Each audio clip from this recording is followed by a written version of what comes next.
Mythics, how are you? Which guild are you?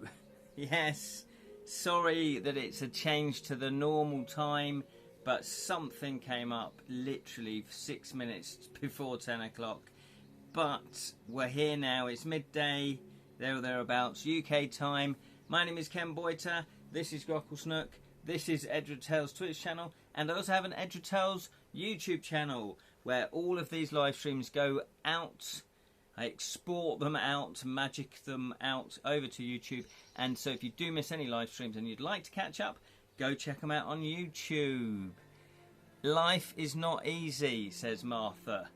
That is very true, that is true. So hello there, hopefully there are people watching. If you are, hopefully you've had a lovely week. I can't remember if we did one last week or not. It's been so busy. This last month I've just been crazily busy. But that's a good thing. It does mean that things are moving along. And you're probably wondering why I've got this wizard's hat. Can you see the wizard's hat properly? There it is. Look at this. Look at this. But yes, if you are there, if you'd like to comment, that would be fantastic, because then I know who you are. It is Martha. Hello there. I am watching. It's been a heat wave. Oh yeah, it's been hot here in the UK as well, with little sleep after AM, going back to bed and sleeping. Good for you, Martha. It's been very hot over here as well. I guess I always try to embrace all the seasons, because there's not really a lot you can do about it unless you kind of obviously get a fan. Running your wrists under cold water, that helps. Or you can get those, what are they, mats, cool mats for pets. You could put your feet on those. Good morning, Spelsing. How are you? Looking like a true wizard. Exactly.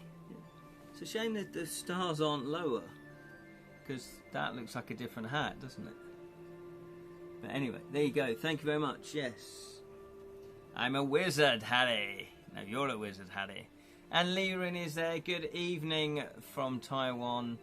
Thank you for joining me. I do appreciate it. Yes, so sorry about the change of time. I was all set to go, and weirdly enough, I was going to be on time. But something came up and I couldn't change it. I had to do it, basically. So sorry about that. Thank you for sticking with me. It's been a few weeks now since I've done a live stream, isn't it? It's just been crazily busy. It's been crazy busy. Because I am going to Gen Con, as you probably all know, which is in the good old US of A, and so I've had to kind of get everything ready for that, basically, and you know, so that's an actual deadline, and I just had things that I really needed to get done before I went away. So there you go. But look, for Gen Con, now you're probably wondering, why am I going to Gen Con? Well, it is because of Guildlands, which is the new tile laying game, co-designed by myself and Kedrick Winks. And so I got myself a t-shirt printed. Which guild are you? And then you got all the guilds. Not quite all of them, and the logo at the bottom. So that's a pretty cool t-shirt. It's a one-off. There's only one of these in the world. So there you go. But I think they're quite good merchandise. This is going to get really hot. Oh, this is really hot. Look at my hair. Hello. Now I am going to wear this at Gen Con, because one of the guilds in Guildlands is the Wizards. And so obviously just to, you know, although saying that, I don't need to wear it, do I? Yeah. So Gen Con is slightly different from the UK games. With UK games, when we've been demoing our games, people, they don't have to book, they just come along, and you know, it's just open tables, and then, but it's good. So that's why I wore the jester hat for the crooked crown, and then it just looks like, oh yeah, it just attracts attention a bit. Whereas with Gen Con, they pre-book. So if you want to play a demo of any of the games on any of the stands, you pre-book it, and so you kind of have a schedule, which I'm not a big fan of that if I'm looking around a convention. But hey, it seems to be there. Martha's, but no Thieves Guild. Tusk. No, That's right, Martha. There's not a Thieves Guild. I will show you. So Outset Media and Cheapwell Games are the publishers.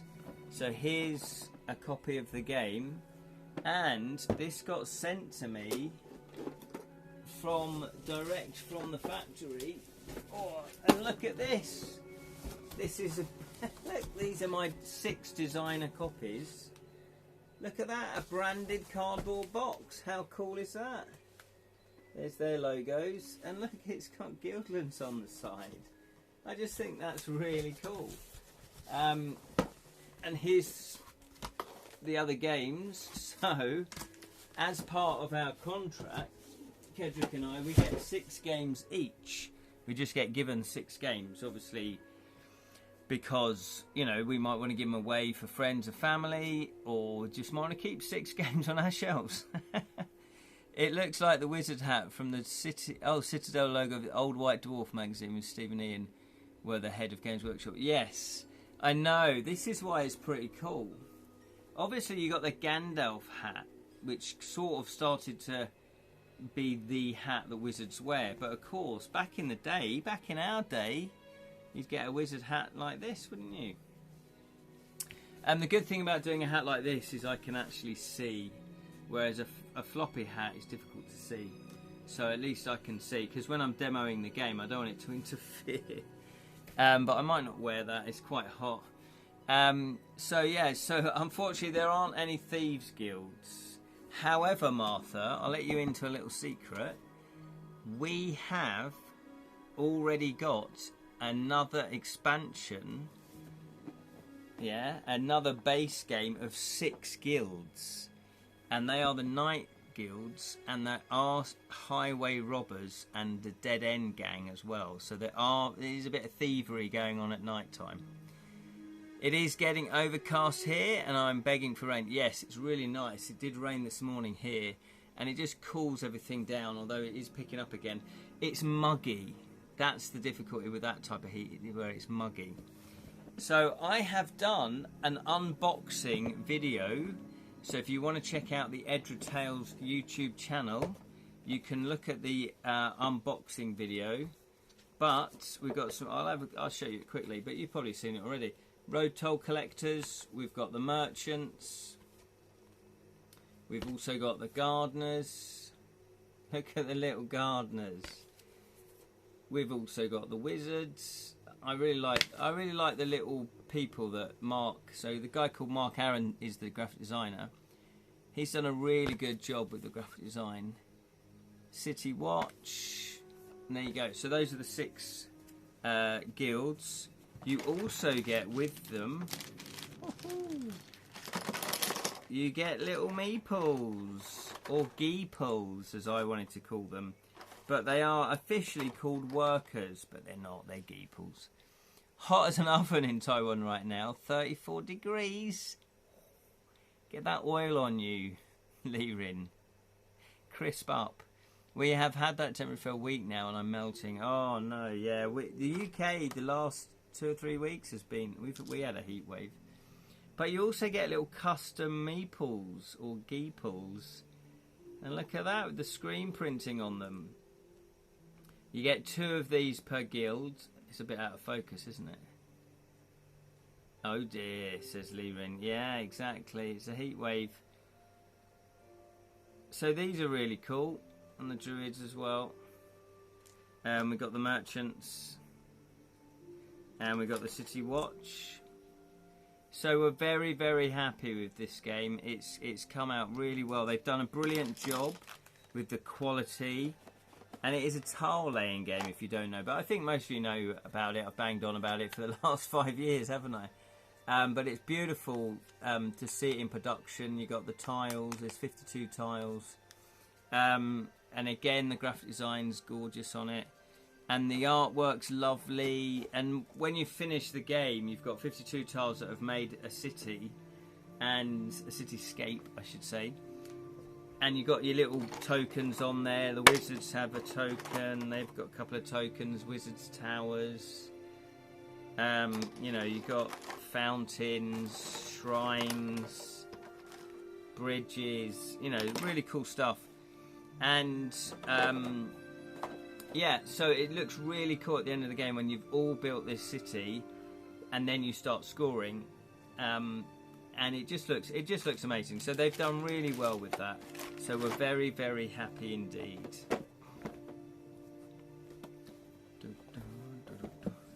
So there we are. So that is Guildlands. That is coming out in Gen Con. So we're very excited, which is the 31st of July to the 3rd of August. And not only that, there's our first expansion, mini expansion that is exclusive at conventions, and it is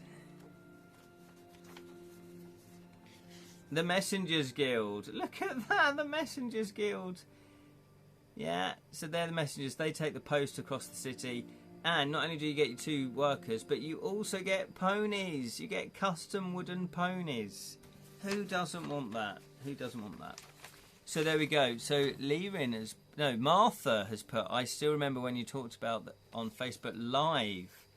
Wow, is that how long ago we've been developing it?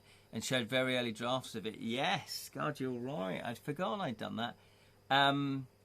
Facebook Live. So that was pre-2020. That just goes to show how sometimes a game has to just take this time to get to publication.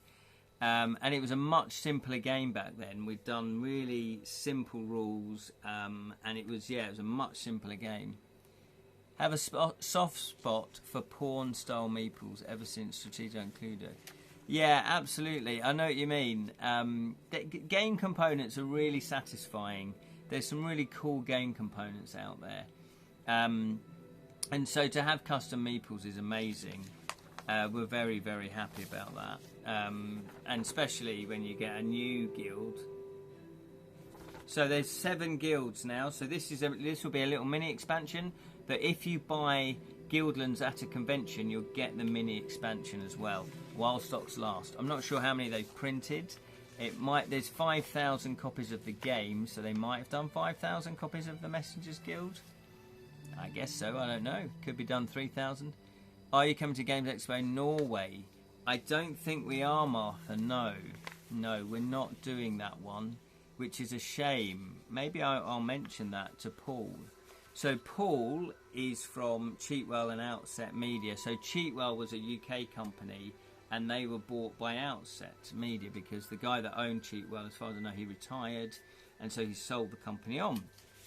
And Outset Media and Cheatwell had already done some work together. They'd sort of published a few games together previously, so it was just a natural evolution of both companies. And Dave, who owns Outset Media, has been expanding into this kind of market. So eventually, I would imagine he's going to do more conventions because he does UK games, Gen Con, Origins in America as well, and also they're doing Spiel Essen in Germany, in Essen, which is the biggest one apparently, or the Oscars. You know, it's the most prestigious one. And they've invited me and Kedrick along to that one as well. So that's fantastic news. That's in October. And again, we're going to promote it. We're going to demo it. Unfortunately, though, Kedrick can't make it. So that's frustrating, but that's just the way it goes. It's in November, if the dates are correct. Oh, okay. Yeah, I didn't know there was one in... Yeah, well, if I remember, Martha, I'll definitely mention it to Paul. Leaving Spirit, make note to learn Norwegian in case I travel there one fine November in the future. Yes, exactly. Now, I'm terrible at learning languages. Honestly, I struggle sometimes with spelling, as Sally will tell you, in English. So to try and learn a new language is I don't know, it just doesn't go in. That's not an excuse, that's just the way it goes. But then again, I guess it's different. If you start living in the country, you will probably naturally pick things up, wouldn't you? Because you'd be talking to shop owners and, shop assistants and bar people and that kind of thing. So you will pick it up. English is fine. Some of the people actually prefer speaking English. Oh, do they? That's fair enough. Hello, Jam. I haven't got the bell. Meaty Tubes. Morning, my metallicious meaty tubes. Good morning, Jem. How are you? Yeah, tackle hug. Just to let you know, Jem, we're just talking about Guildlands, which you probably have heard me banging on about it for the last 6 years. It's out in August at Gen Con, and Outset Media and Cheatwell Games are very kindly flying myself and Kedrick out there to promote the game. But yeah, and I've done a how to play video and also an unboxing video.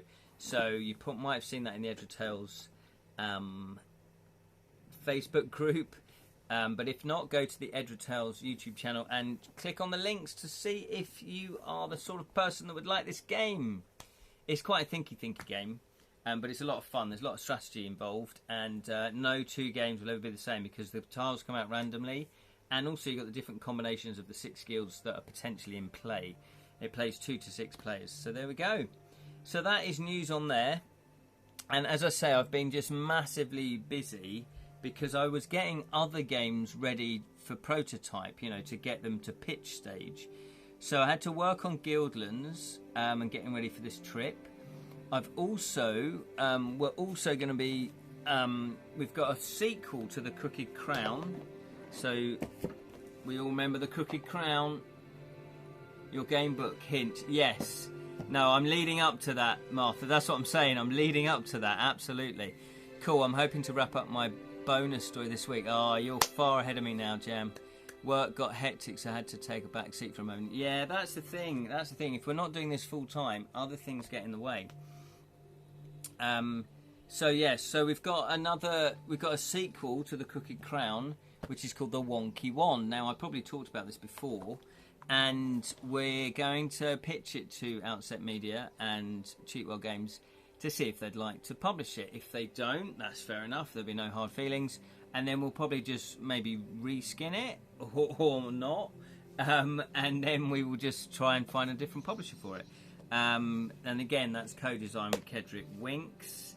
So there's that one. So I've been working on that, and that's now ready, you know, for pitching. Then we also have the Night Guilds for Guildlands, so I've been getting that ready as well because we're going to be pitching that to them as well. So hopefully, fingers crossed, you know, if Guildlands does really well, then there's no reason why they wouldn't want to publish another base game, you know, next year. So that's really exciting. So I had to get that ready. Also, my Devilish Deaths game, I had to get that ready for UK Games and also recently get you know, send it out for pitching. So there's that side to it. What else? There was another game, I think. Oh yeah, there was another game that I'm working on that I've been busy working on, which is very exciting, and can't say too much about it, but that is again ongoing work. But I've got it to a stage now where it's kind of there or thereabouts for pitching.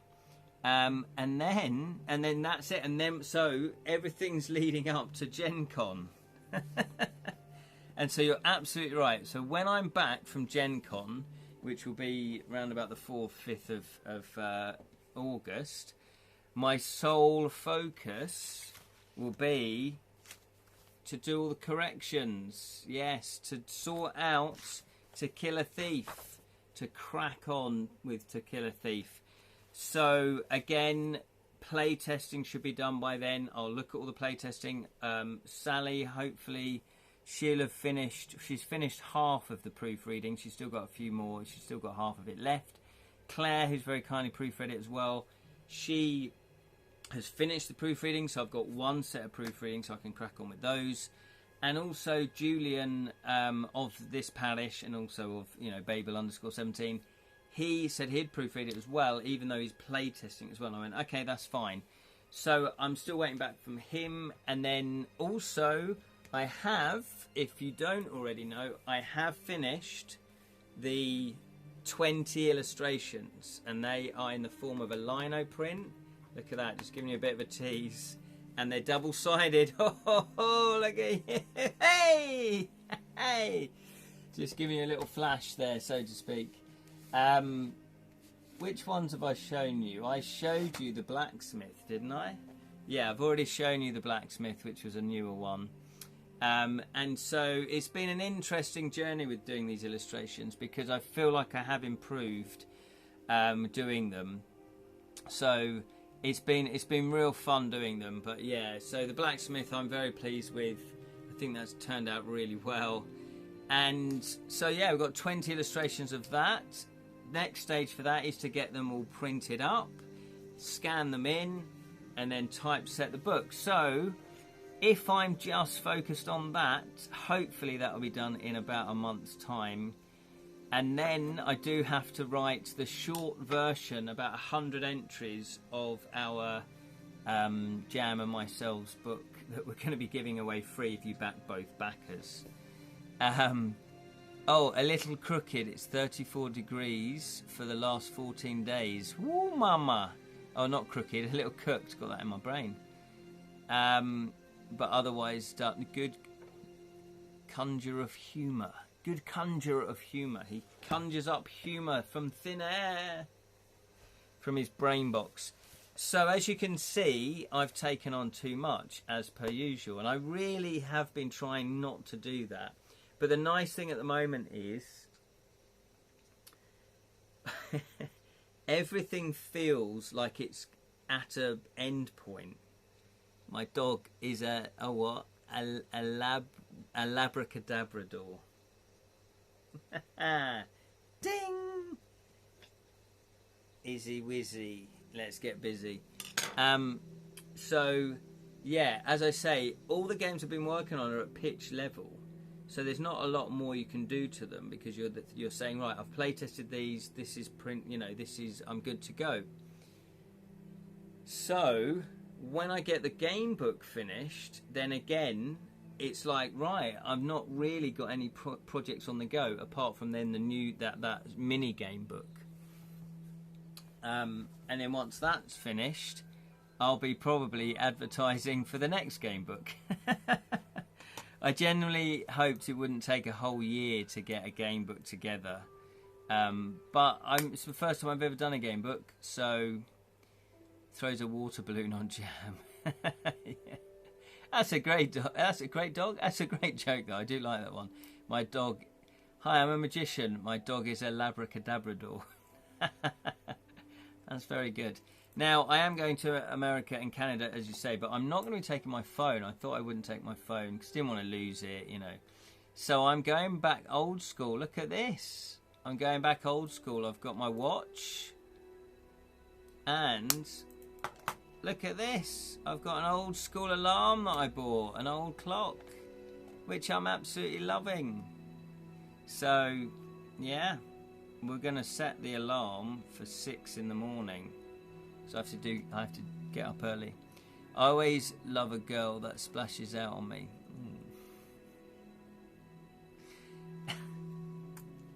Anyway, let's move on. So, yeah, so there you go. So I'm really happy that I'm slowly getting all my projects done. So the plan in the future is not to have too many projects on the go. Now, I know I've been saying that for the last couple of years, but I really hope that I can achieve that. So what I'd like to have on the go at any one time is a game book, maybe a novel, because I am writing the Grimace Ironblood novel, and a game. One game, great Scott. Analog back like Marty McFly. Yeah, absolutely. Look at this bad boy. Who remembers the alarm? Let's have a look. What's the time? Yeah, I have to remember how to set the alarm. Look, do you remember that? Oh, hang on.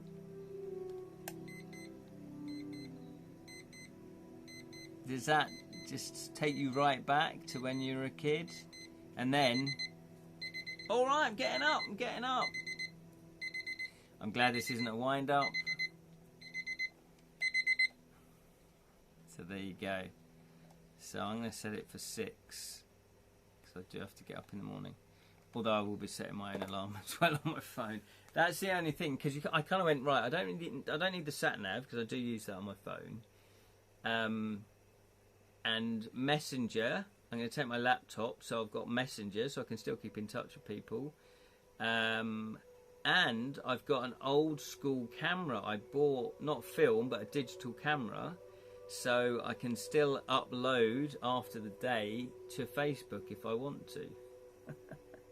So I've really gone old school. And look at these though. I wanted my bag, my suitcase, to stand out. So, hey, look at these. Look at these. I got these as little luggage identification, but they really stand out as well.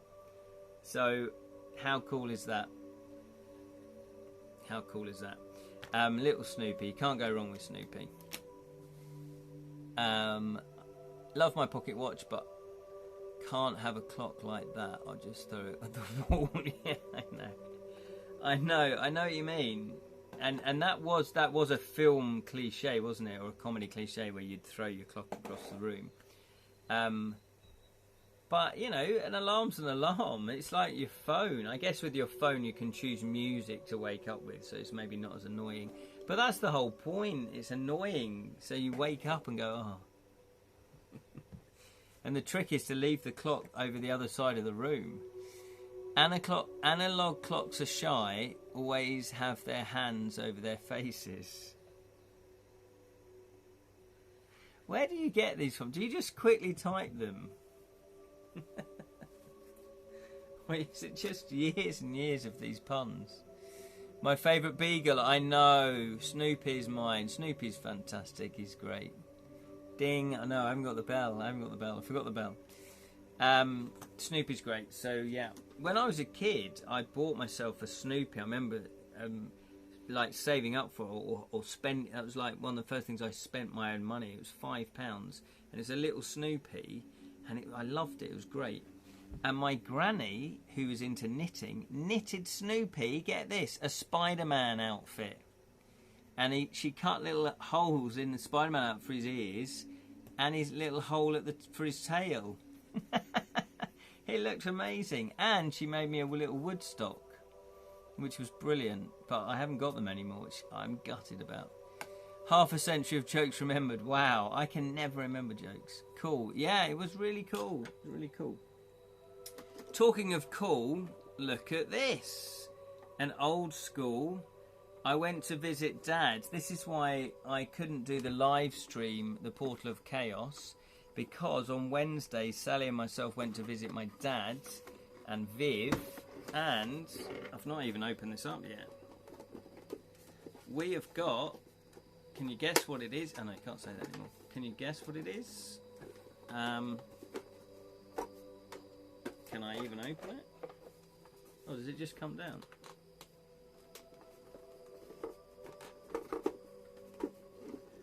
Feels like it's another catch.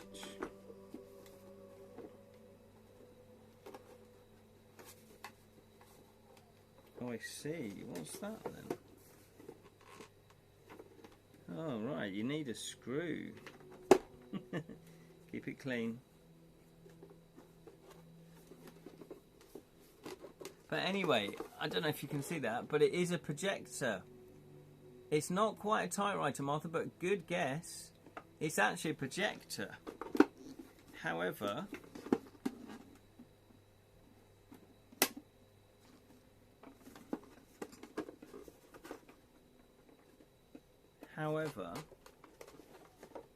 it's sort of screwed on here to keep it in place.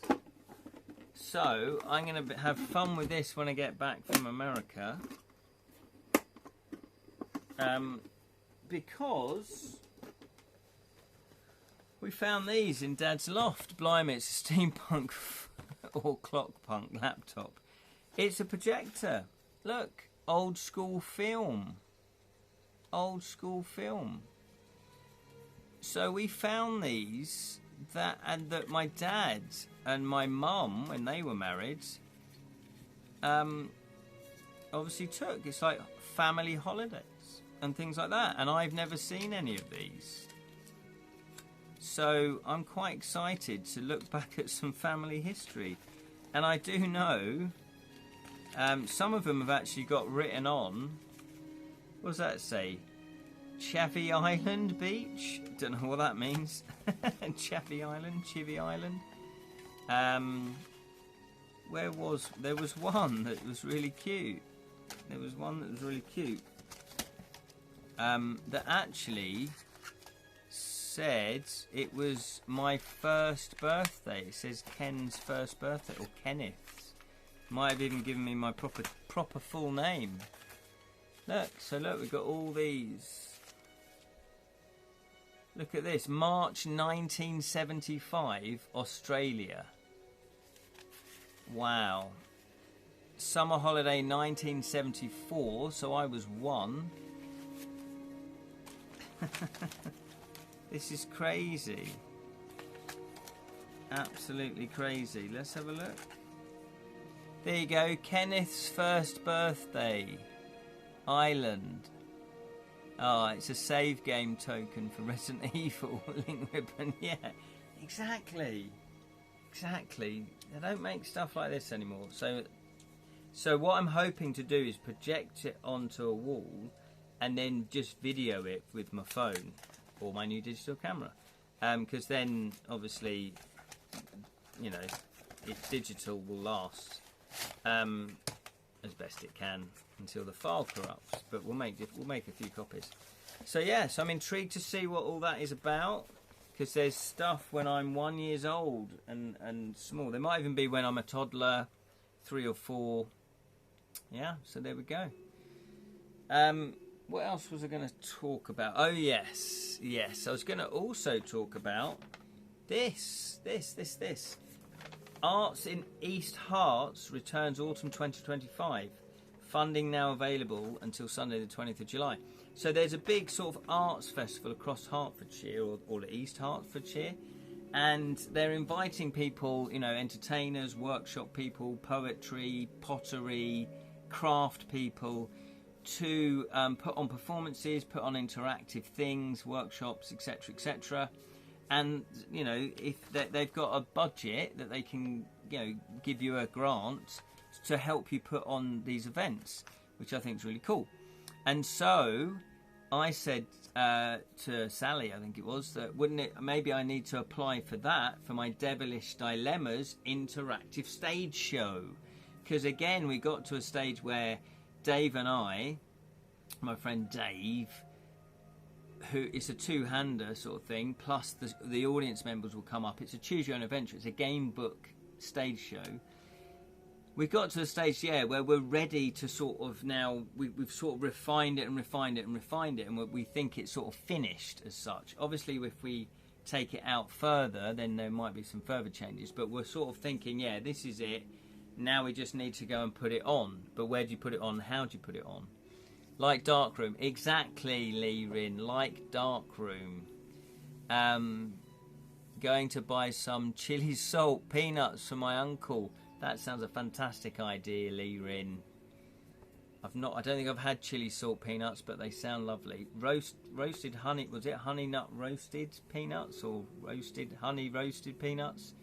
I like those as well.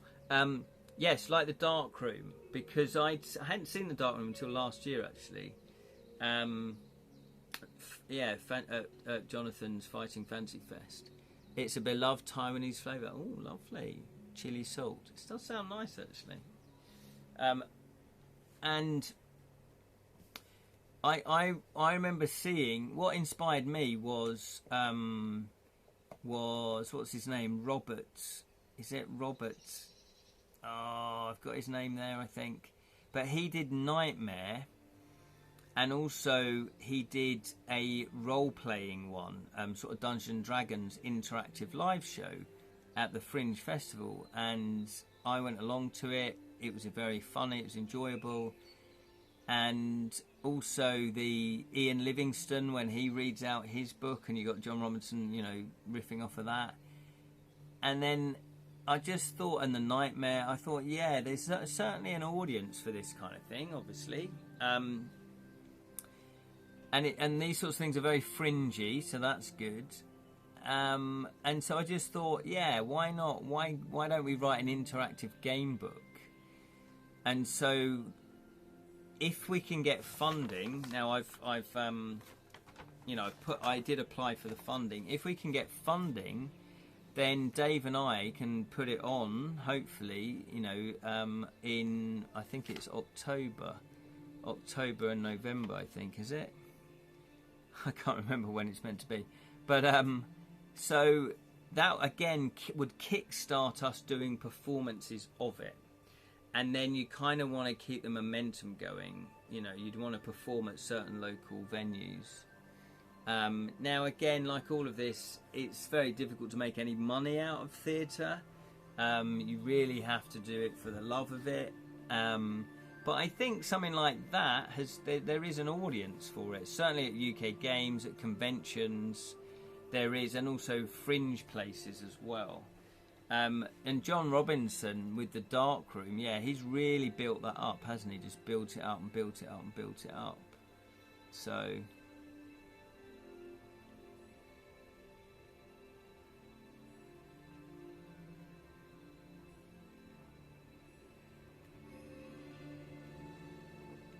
cheers. I was going to have a beer, but I thought, no, it's far too early in the morning. Just because I've been running around. I've also got a murder mystery this evening that I'm doing. So that's difficult. So I'm having to learn lines as well for that. So there we are. That's kind of everything. And then I will say, actually,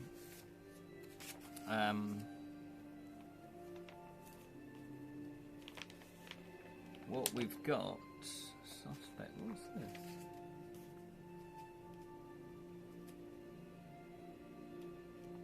Oh yeah. My next board game that I'm going to be developing, potentially, I'm certainly going to be developing it, but this will be after I get To Kill a Thief out the way, is I do want to do a board game of A Christmas Carol. I do think there's something in that. It's a popular story. It's global, isn't it? It's pretty much printed everywhere, isn't it? Known everywhere. So it's got a big potential for a market. You know, there's hopefully a built-in audience already. And I haven't done a worker placement game, so I'd like to do an actual worker placement game. So that again is sort of been at the back burner, and it's one of those things you guys know. Martha, you know, Jam, you know, you've got shiny new idea, work you're already working on, but shiny new idea. No, but I've got to finish these projects. Yeah, but shiny new idea. So every now and again, I've written some more stuff about it, just as the ideas pop into my head. Yeah, so I have a document. So this is how I design, basically. I have an idea. Could be thematic, could be mechanics. Normally it's both sort of thing at the same time. And I then write lots of different notes randomly everywhere. And then I keep them in a folder. And then when I get time, I then type up, wow, look at this. This is 1, 2, 3 pages of A4, 3.5 pages of A4. I then have a document called What I Know. And I've put here, it's a game set within the world of the Novello Christmas Carol. It's a worker placement deck builder game. Possible alternatives, possible alternate titles, The Chain, The Moneylender. They're not very good, are they? And then I've just literally written all these random ideas. And so the next stage, anything that comes into my head goes into this document. And even if I've had ideas after I've written this document, which I have, I then put them into the document as well. And then when I get time, you know, I need about 2-3 hours, I will sit down and I will go through all those ideas and then shape the game into the set of rules. And then when I think I've got a set of rules that, on paper at least, looks like a fun game and a game that was going to work, I then will make a paper prototype. I won't spend any money on it. I'll just literally hand write cards or hand draw cards or whatever, just to get the game up and running. And then I might play a few versions on my own, because sometimes when you play a game on your own, you can quickly realise, oh yeah, that's actually not going to work, is it? Or you start thinking about it, and it's easy to deal out the cards to people, but in your brain you might miss something. So if you've got the physical items in front of you, you can say, oh yeah, that doesn't quite work because, or yeah, oh, that really works. So then once I've got that prototype, I then will do change the rules bit and then do another prototype, and then I will go for a first play test with players. And that's always the crunchy one because, you know, no one's played it before. It might be fun, it might not be fun, it might be too long. There might be broken elements to the game. So obviously you've got to have people that are willing to go through that pain with you. Martha's bit, I have writer's block and I need help getting out of it. Like rolling one with one. Absolutely, Martha. Sorry to hear you've got writer's block. Anybody got any help for Martha with writer's block? Normally for me, I might just leave it. Or I might just go, do you know what? I'm going to write. I'm just going to write regardless. Don't worry if it's good or if you're happy with it or if you think it's any good or bad, or just write. You've left it for 3 months. Okay, well, that's fair enough. Also, sometimes you don't, you know, it's nice to be in the mood, but if you're not in the mood, you may never write again. Do you see what I mean? So sometimes you've just got to go, I'm just going to write today. And also, I do, like, if I set a target, I will set a purposely low one so I know I'm going to meet it. So you could just say, I'm going to write 10 words today. That's all you're going to do, 10 words. And I don't care if they're brilliant or if they're terrible or if they're rubbish or if they're amazing, the best 10 words anyone's ever written. As long as you get that 10 words, you know, just sit down, write them. And then, if you want to, that might start flowing. It might start flowing. And then you know, you might end up with more than 10 words. If not, you just go, well, I did my 10 words today. And then you do 10 words the next day and 10 words the next day. If there is a sort of particular problem you're stuck with plot-wise, you need to kind of trace it back. That would be my thinking. Always ask yourselves why. Asking why all the time. I always think writing is just a series of questions. You're just asking why. And then why, you know, what, and also what's putting you off writer's block. You know, why have you got writer's block? Is it because you feel like the work isn't good enough? Is it because you have burnt out? Is it because you are bored of that story? Is it because the characters aren't interesting anymore? Is, you know, ask yourself, if you can get to the root of your writer's block, you might be able to solve it. Any creation, no matter its length, is a wellspring from which artistic soul within will flow. That's very poetically, Lewin. Absolutely love that. Martha's put, it's plot wise, I'm kind of stuck at chapter 20. Okay, that's interesting. So I don't know the finer details of that, but have you run out of plot? Have you, or is it that the plot doesn't make sense going forwards? So again, I would always trace it back. So if you've run out of plot, is there any subplots that you could put in to sort of bulk it out that are still connected and are still going to be interesting and worth writing? But if you feel like you've sort of run out of plot, then by putting in subplots, that might make the book a bit longer and more interesting, and it might then kickstart more of the main plot. But I would also ask yourself, what bit are you stuck on? And then see if you can work that out, which you probably have done. The plot is kind of all over the place, and I wrote out the second plot and then back and back. Then that felt right, but now it's just meh. Okay, that's interesting. So what would I suggest? I would suggest, if you feel it was okay once, you might feel like it's going to be better again when you come back to it.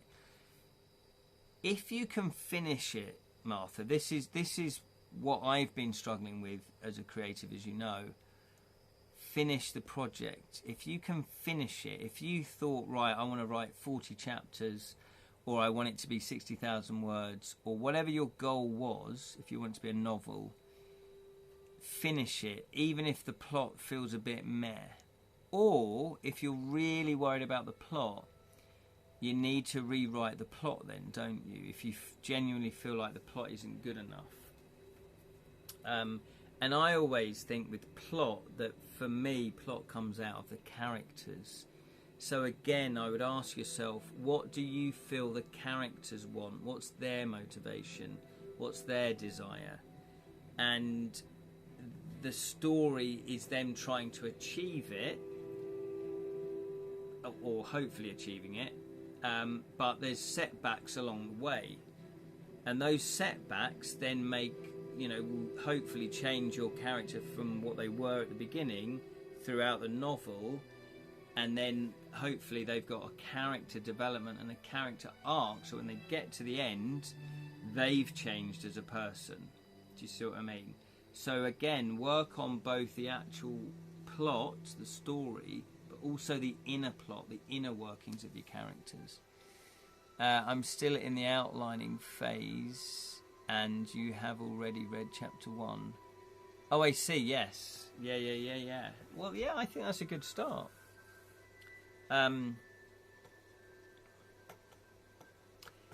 It's tricky, isn't it? I think that for me, there's no... You just have to sit and think. And I think only you can do that, Martha. Only you really know the ins and outs and what you're trying to achieve with your book. But again, I would just try to say, what do your characters want, and what's stopping them? What's preventing them from getting that? Because that will give you the more plot, hopefully.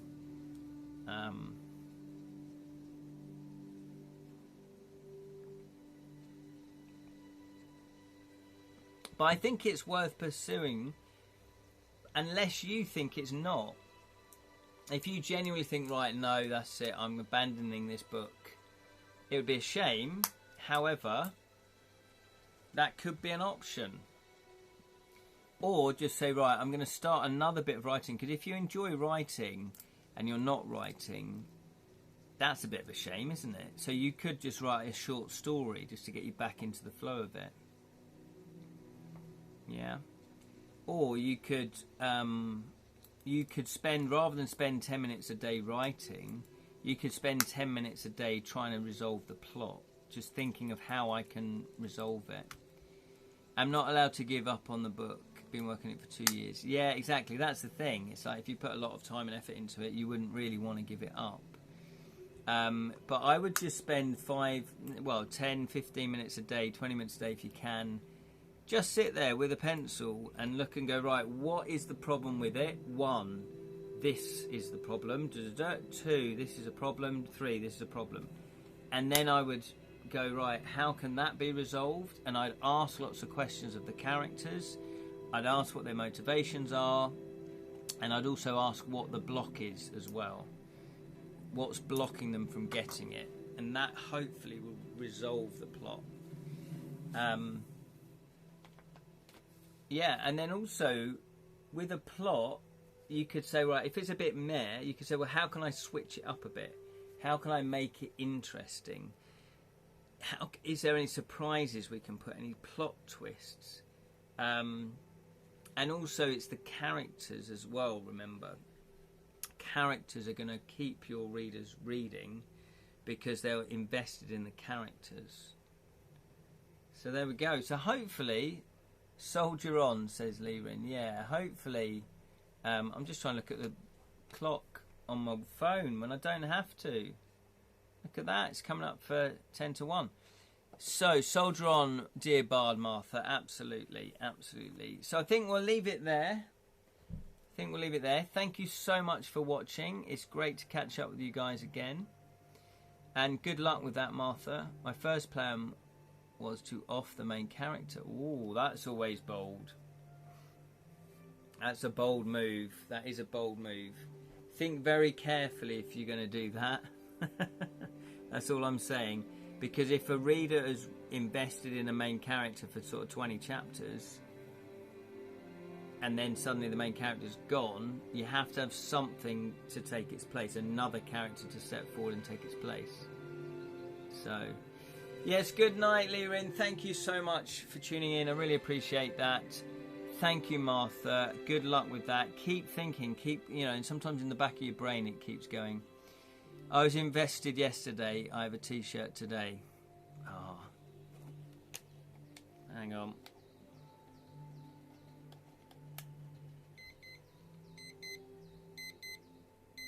That's the best you're going to get. I haven't got my bell. There we go. So, thank you very much, Jem, for watching. Thank you, Lirin. Thank you, Martha. Thank you, Jam. Don't be alarmed. It's all there. It's all there, isn't it? Thank you to anyone else that watched. I think Spell Sing. Yes, thank you, Spell Sing, for watching. If you're still watching, appreciate that. And thank you for anyone that's just been watching but not commenting. I can't see who you are, but you are most welcome. A most welcome addition to the fellowship that is Edra Tales. If you do want to catch any of my videos, check them out on Edra Tales YouTube channel. I've also done a how to play Guildlands video and also an unboxing video, so check both of those out if you are interested. But that's all. Have a lovely couple of weeks. So there's not going to be any Wednesday live stream, and there's not going to be a Saturday. No, what was Saturday? There's not going to be. There's not going to be a Saturday one. So, so really, it's the week of the 4th is the next sort of set of live streams. So anyway, have a lovely rest of the day. Have a lovely couple of weeks. I will see you soon. And remember, may your thieving never be caught. I was going to hold up my. Let's do that again. May your thieving never be caught. Take care, everybody. Bye.